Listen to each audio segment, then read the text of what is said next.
السلام علیکم ورحمۃ اللہ وبرکاتہ۔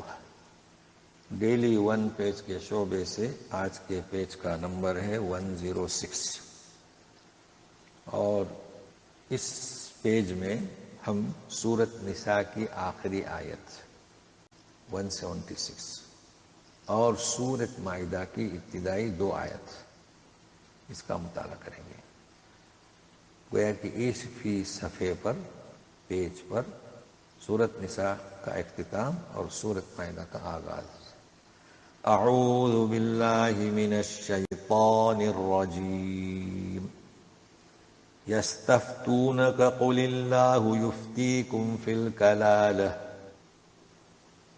ان امرؤ ہلک لیس له ولد وله اخت فلها نصف ما ترک وهو يرثها إن لم يكن لها ولد فإن كانت اثنتين فلهما الثلثان مما ترك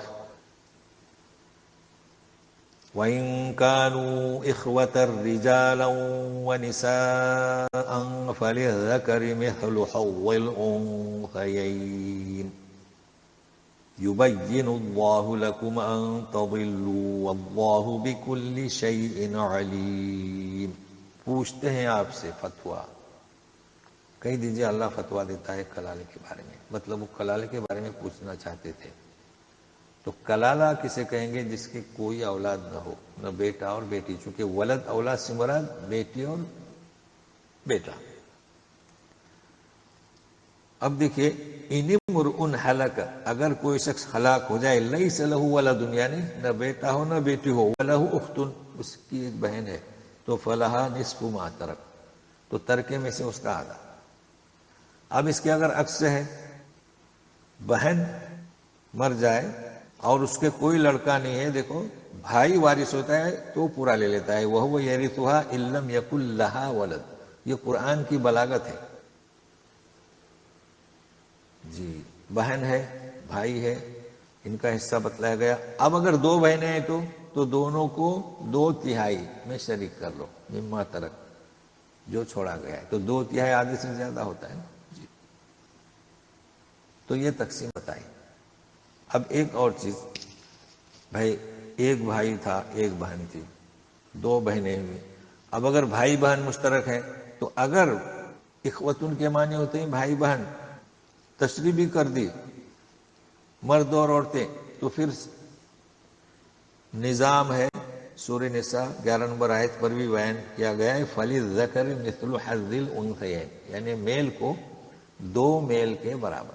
اب آپ لڑکی کہیں، بہنیں کہیں، جو بھی، مطلب یہ اصول ہے کہ شریک ہو گئے تو ظاہر ہے کہ چند بھائی ہوں گے، چند بہنیں ہوں گی، تو اس میں کیا طریقہ کار رہے گا؟ 2 بہنوں کو جو حصہ دیا جائے گا اتنا ایک بھائی کو، یعنی یوں سمجھے کہ 2 گنا، یعنی سمجھنے کے لیے بہن کا 1 لاکھ تو بھائی کا 2 لاکھ۔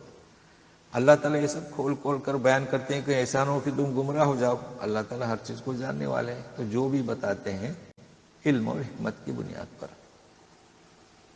بسم اللہ الرحمن الرحیم۔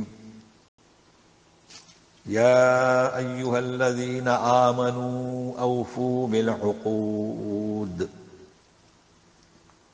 احلت لکم بہیمۃ الانعام الا ما یتلی علیکم غیر محل الصید وانتم حرم ان اللہ یحکم ما یرید۔ اے ایمان والو، عقود، عقد کی جمع، اپنے عہد و پیمان کو پورا کرو، سارے عقود، توحید کے، رسالت کے، اخلاقیات کے، لین دین کے، سب اب بتایا جا رہا ہے۔ حلال کر دیا گیا ہے تمہارے لیے کیا؟ بہیمۃ الانعام، یہ 4 پاؤں پر چڑھنے والے، تو جانتے ہیں جیسے کہ گائل، بیل، بکرا، بکری، اونٹ، اونٹنی، مینڈا، مینڈی، مگر یہ ہرن اور خرگوش بھی، یا اس جیسے نیل گائے، جی نیل گائے بھی، ہرن بھی، یہ بھی اسی میں آتے ہیں۔ تو چونکہ ہرن، نیل گائے، خرگوش یہ شکار کرنے میں آتے ہیں، لہذا بیان کیا جا رہا ہے کہ حلال تو ہے، مگر جو ابھی بیان کیا جائے گا وہ کیا ہے کہ تم احرام کی حالت میں حلال شکار کو حلال مت کرو. جی ہاں، یعنی احرام کی حالت میں ہے تو پھر یہ ہرن، نیل گائے وغیرہ اس کا تم شکار نہیں کر سکتے. تو غور سے اسے محفوظ کیجیے گا کہ حلال کر دیے گئے ہیں، مگر ایک احرام کی حالت میں ان جانوروں کا شکار نہیں کر سکتے. تو شکار کس کا ہوتا ہے؟ نیل گائے کا. گھر میں جو گائے پالتے ہیں اس کو شکار نہیں کہا جاتا، اسے بھی نوٹ کر لیں.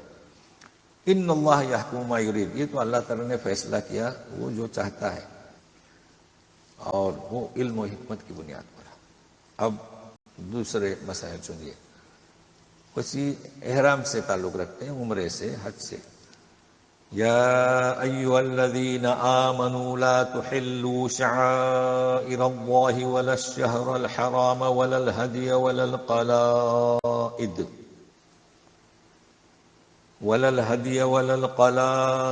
ولا آمين البيت الحرام يبتغون فضلا من ربهم ورضوانا وإذا حللتم فاصطادوا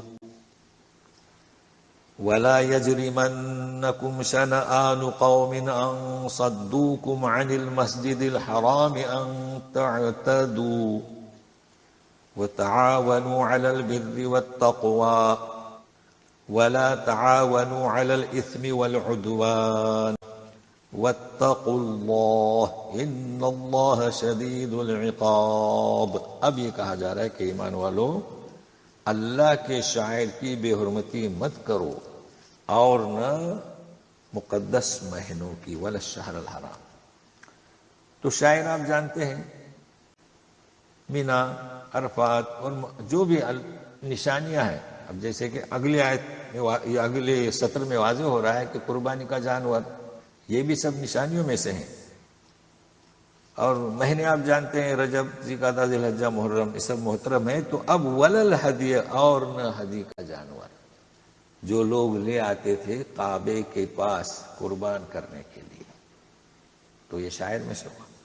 اور نہ جن کے گلے میں پٹے ڈالے جاتے تھے، اور نہ قصد ورن کرنے والے اللہ کے گھر میں. تو اللہ کا گھر جو مقدس ہے، تو لوگ جو ارادہ کرتے تھے، چونکہ پہلے ڈاکو لوگ لوٹ لیتے تھے، تو یہ پابندی لگا دی ہے کہ ایسا نہ ہو، اس لیے کہ یہ لوگ چاہتے ہیں اپنے رب کا فضل اور رضامندی.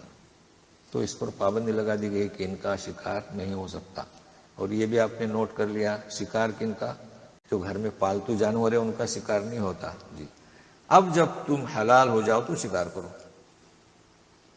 تو یہ ایک مسئلہ ہو گیا. تو گویا کہ مقامات مقدسہ، حج اور عمرہ، اس کے مسائل.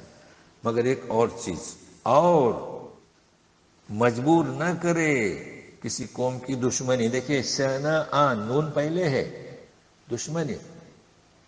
جیسے کہ ان شانئک هو الابتر، اور ایک ہے شأن، شأن میں حمزہ پہلے ہے، نون بعد میں ہے. تو ترجمہ معنی میں بہت فرق ہے. تو شنآن کسی قوم کی دشمنی کہ انہوں نے تمہیں مسجد حرام سے روکا تو تم حد سے تجاوز کرو.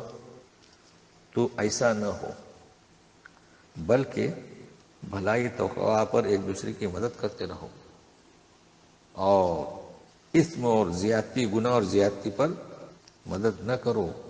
ہمیشہ اللہ تعالیٰ کی پرہیزگاری اختیار کرو. اللہ تعالیٰ عقاب، سزا دینے میں، انجام کرنے میں بڑا سخت ہے.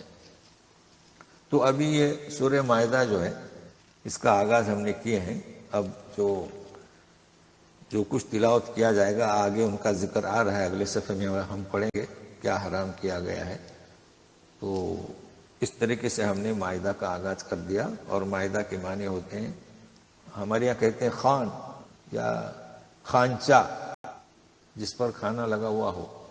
تو مائدہ کا بھی ذکر آگے آئے گا، اور انشاءاللہ ہم ساری تفصیل اس طریقے کا سے بتاتے رہیں گے. اور اتنا ذہن میں رکھیے کہ وراثت کے تعلق سے سورہ نساء 10 اور 11-12 آیتوں پر احکام بیان کیے جا چکے ہیں، اسے بھی دیکھیے.